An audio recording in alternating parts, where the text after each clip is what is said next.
Have you ever wondered why, despite all your effort, your financial life doesn't seem to take off? Maybe you're doing everything right. You work hard, you pay your bills, but at the end of the month, your bank balance still doesn't reflect the success you so desire. If this scenario sounds familiar, know that you are not alone. Many people face this same frustration. The problem? It's not enough to just make money. The real question is, are you managing your resources the way the Bible teaches us? Jesus spoke a lot about money, and in his words we find a clear map to prosperity and abundance. Perhaps what's missing from your journey is an adjustment in the way you handle your finances, from how you manage them to where you invest your time and effort. But here's the good news. The solution exists, and it's closer than you think. In this content, I will show you how timeless biblical principles can transform your relationship with money, providing you with peace, independence, and financial freedom. And best of all, we're not talking about magic formulas, but solid practices that really work in the long term. Stay until the end of the video, because each topic we're going to cover will take you one step closer to the prosperity you deserve. Before you start, make sure you're subscribed to the channel so you don't miss out on our content that will help you change your life.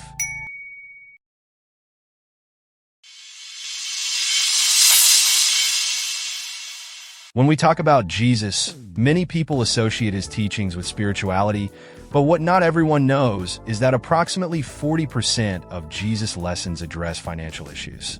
This already shows us the importance of knowing how to deal with money, from the way we manage it to where we should invest it. And you may be wondering, why did Jesus talk about this so much? The answer is simple. Money has the power to shape our lives, whether positively or negatively. When we don't control it, it can control us. And when it dominates our decisions, the peace and simplicity we should seek get lost along the way. Jesus knew this and therefore taught fundamental principles that can guide us towards true prosperity.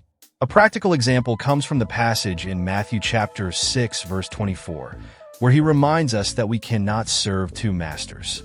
In other words, we cannot worship God and money at the same time. This doesn't mean that money is a bad thing. On the contrary, the problem is not with the money itself, but with our relationship with it. When money becomes the center of our lives, it takes us away from the things that really matter: our faith, our family, and our purpose. And here's the key. Jesus didn't say we should give up money, but that we should learn to control it rather than be controlled by it. How to do this? Putting into practice the biblical principles of good management, contentment, and generosity. The Bible offers diverse advice on how to manage our finances efficiently, from saving and investing to the habit of donating to those who have less. When we follow these teachings, we are not only able to achieve financial independence, but we also find more peace and balance in life. After all, prosperity goes beyond accumulating wealth. It's about living fully, with less worries and more freedom. Now that you understand the importance of controlling your money and not being controlled by it, let's dive into the next lessons that can transform your financial life. Now that we've explored why Jesus placed so much emphasis on money, it's important to understand how the pursuit of financial independence aligns with the biblical principles of simplicity and peace. One of the biggest challenges we face these days is the constant pressure for more. More goods, more success, more money. However, the Bible teaches us something different. True peace and prosperity come from a simple life, with fewer complications and more focus on what really matters. In the 1 Thessalonians chapter 4, verses 11 and 12, the guidance is clear. Try to live in peace. Mind your own business and work with your own hands, as we have already instructed you, so that you may walk decently in the eyes of those outside and not depend on no one. This passage highlights three key elements that are often overlooked when we talk about financial independence. Live in peace. It's not just about accumulating money, but about seeking peace of mind. When we live with a mindset on excess, we are always seeking more, but we never find contentment. True peace comes when we learn to control our finances intelligently, without the anxiety of always wanting more. Minding your own business. This goes beyond simply managing money well.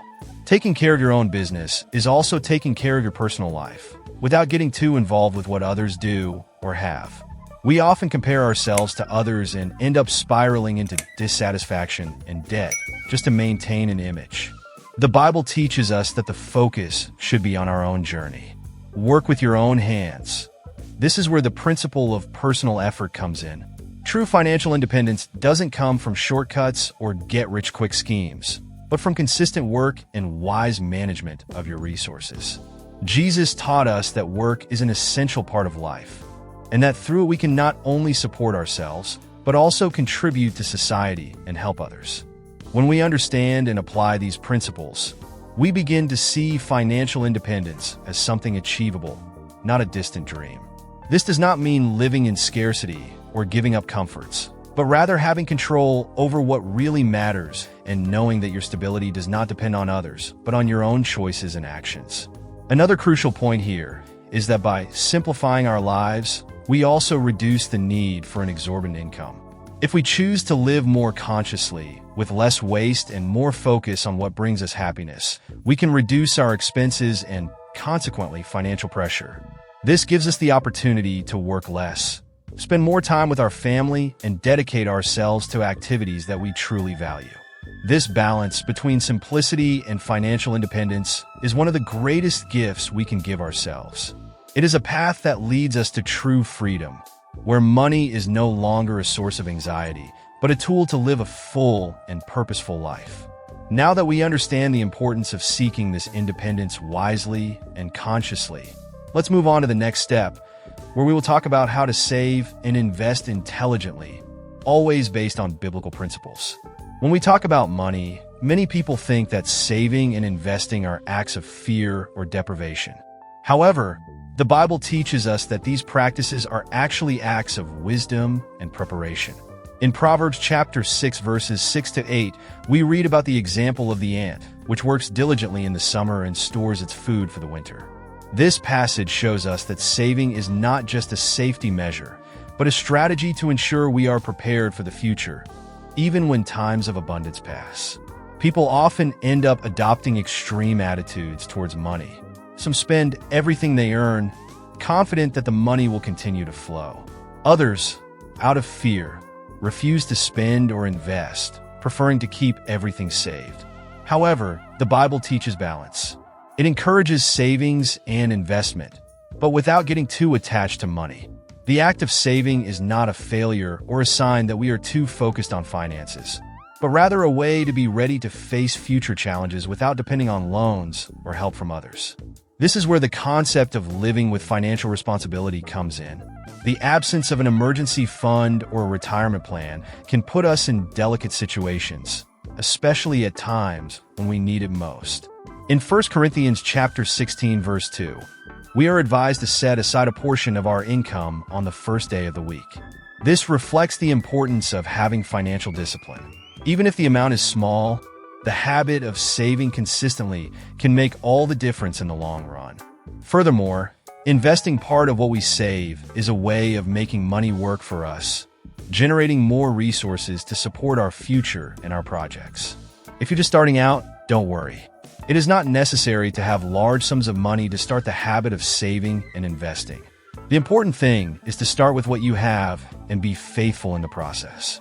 The truth is, by developing a savings and investing mindset, you will not only be preparing yourself for the future, but you will also learn to trust God more and less on external circumstances. Here, it is worth remembering one important thing. Money should not be your main focus. In Matthew chapter 6, verses 19 to 21, Jesus warns us not to accumulate treasures on earth, where they can be corroded or stolen. He is not saying that it is wrong to save or invest, but rather that our hearts should not be in money. The goal is to use money as a tool, not as an end in itself. When you invest wisely and with your heart in the right place, you can prosper while helping others along the way.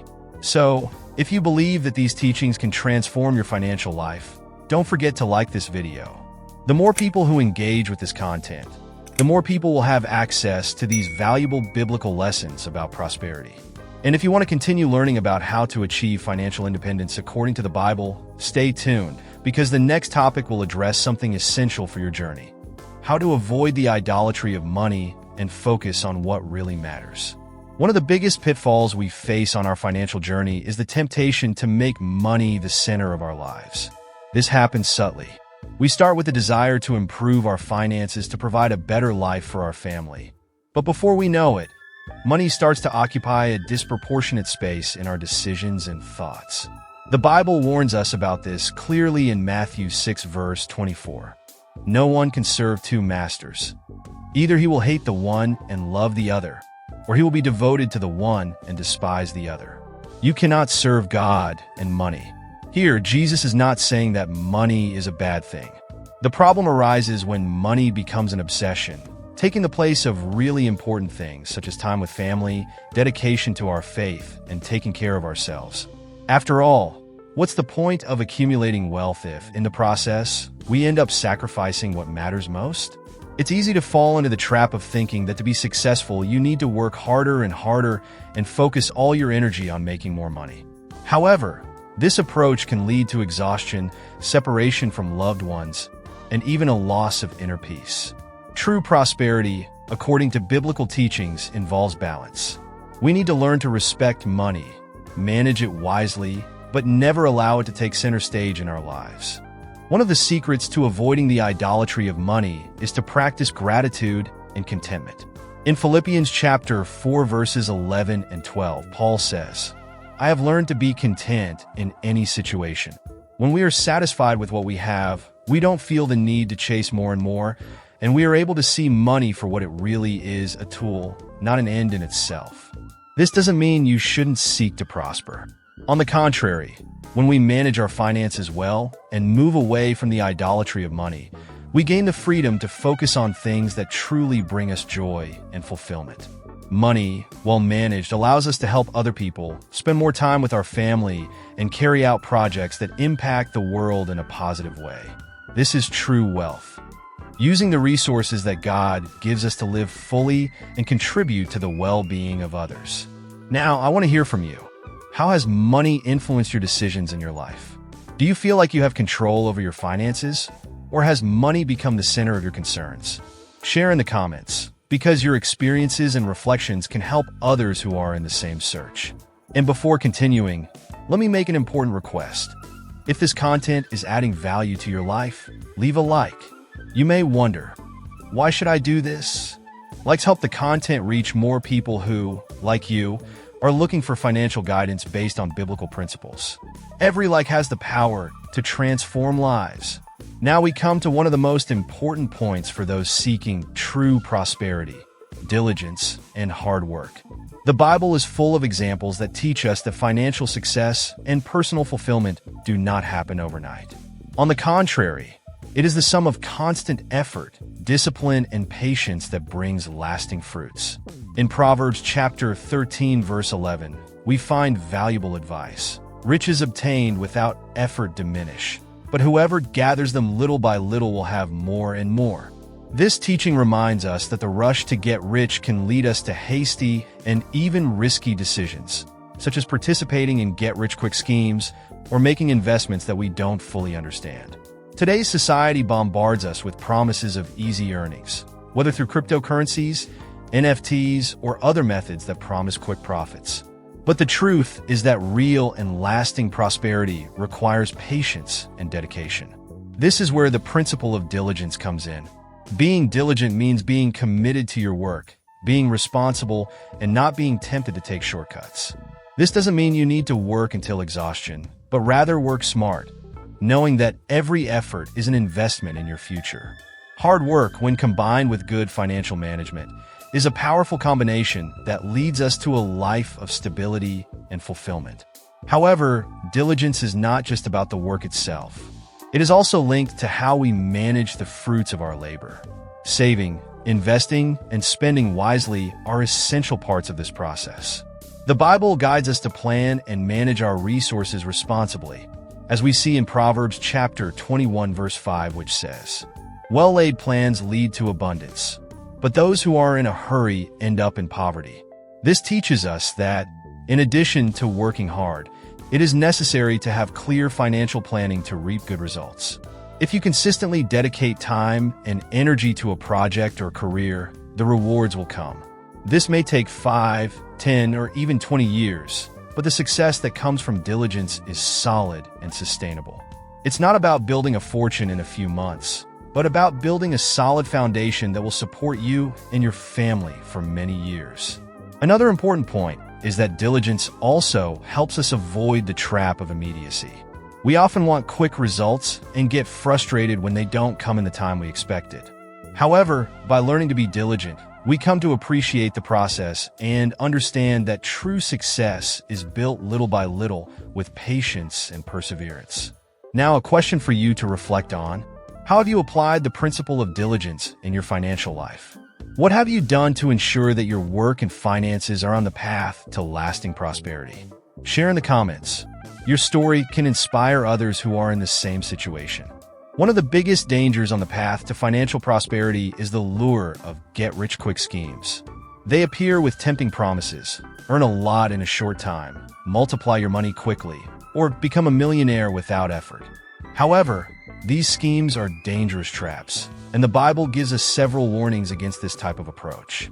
In Proverbs chapter 13, verse 11, we see a clear warning: riches that are easily gained are diminished, but whoever adds to his work will have an increase. This passage teaches us that money obtained without effort and wisdom does not bring lasting benefits. It may seem promising at first, but it soon disappears, often leaving a financial situation worse than before. Pyramid schemes, for example, have harmed many people over the years. The promise of quick gains based on new people entering the system seems tempting, but in reality, only a few people at the top benefit, while the majority lose everything they invested. It's easy to get carried away by the story of someone who knows someone who got rich with this type of scheme, but the result for most is loss and frustration. Don't be seduced by these easy promises into getting involved in pyramid schemes and, more recently, cryptocurrencies and NFTs. Although these new forms of investment can be legitimate when used knowledgeably and responsibly, they are often shrouded in an aura of getting rich quick, which ends up leading unprepared people to large losses. The biblical principle here is clear. True, solid financial growth comes from hard work, planning, and patience. The idea that we can skip steps and get rich quickly is an illusion that ends, in most cases, with financial losses, as well as a lot of disappointment. Instead of looking for shortcuts, the focus should be on building a stable financial foundation through prudent investments, diligent work, and careful financial management. Another important point is that, when investing, we must always seek knowledge. In Proverbs chapter 19, verse 2, we find advice that directly applies to our financial life. It is not good to be zealous without knowledge, nor to be hasty and lose the way. This means that before making any type of investment, we must understand where we are putting our money, how the market works, and what the risks are involved. For those who are looking to increase their income or start investing, the secret is not to get carried away by promises of getting rich quick, but rather to focus on legitimate opportunities that can bring gradual and safe growth. As mentioned in the previous topic, diligence and consistent work are the true paths to financial success. With patience and wisdom, you can build a solid foundation that will support your future and allow you to enjoy the rewards of your efforts over time. Therefore, avoid the temptations of easy schemes and focus on learning, planning, and executing your finances consciously. This is the path that leads to true prosperity, one that not only benefits you, but also those around you. Helping friends and family financially may seem like an act of kindness, but the Bible offers us a practical and protective view on this topic. At Proverbs 11, verse 15, we are warned, "He who stands as surety will certainly suffer, but he who avoids commitments is safe." This teaches us that no matter how much we want to help, taking on financial responsibilities for others can put us in difficult situations. Now let's talk about loans to friends and family. There is a high risk of damaging the relationship by lending money to someone close to you. If the person cannot return the amount, the bond of trust can be shaken, generating discomfort, resentment, and even breakups. The same goes for serving as a guarantor on debts. When we commit to guaranteeing the payment of third parties, we assume risks that could compromise our own financial security. The solution is not to be insensitive or selfish, but to help in a way that doesn't hurt you or the relationship. A healthy approach is, instead of lending, offering what you can give. This way, you help without expecting retribution and keep relationships intact. Furthermore, the Bible teaches that we should be good stewards of our resources. By avoiding taking on debts or guarantees from others, we protect our stability and avoid falling into traps that could lead to ruin. True help comes from acting wisely, both for the giver and the receiver. Another important biblical principle is to cultivate good financial habits from the start. Developing good financial habits is one of the pillars to achieving prosperity and independence. The Bible guides us to be faithful with the little we have, so that we can be faithful with more. In Luke chapter 16, verse 10, we read, "He who is faithful in a little is also faithful in much." This means that it doesn't matter how much money you have now. The most important thing is how you manage it. If you can manage your limited resources well, you'll be prepared to handle more when your finances grow. One of the most important habits you can develop is saving. Even with a small income, saving some regularly creates a mindset of responsibility and planning. Plus, investing part of what you save allows your money to work for you, growing your resources over time. Another essential habit is that of charity. The Bible teaches us to be generous, and the practice of giving helps us keep our hearts detached from money. When we help others, we not only contribute to the well-being of our community, but we also strengthen our relationship with money, seeing it as a tool for good. These habits, when cultivated from an early age, prepare you to manage your resources in a wise and balanced way in the future, ensuring a healthy and peaceful financial life. Let's talk more about the practice of charity and its relationship with prosperity. Charity occupies a central place in biblical teachings and is directly linked to prosperity. In Proverbs chapter 11, verse 25, we read, "A generous soul will prosper, and he who answers will also be answered." This verse shows us that generosity is not just a virtue, but a path to true abundance. When we practice charity, we are investing in something much bigger than just our finances. We are building relationships, helping our community, and at the same time cultivating a spirit of gratitude and letting go. The Bible teaches us that when we give without expecting anything in return, we are blessed in unexpected ways. This does not mean that we should donate expecting rewards, but that the very practice of helping transforms us, generating prosperity in different areas of life. Furthermore, charity keeps us aware of the needs around us. When we see the positive impact our donations have, we begin to see money as a tool for good rather than an end in itself.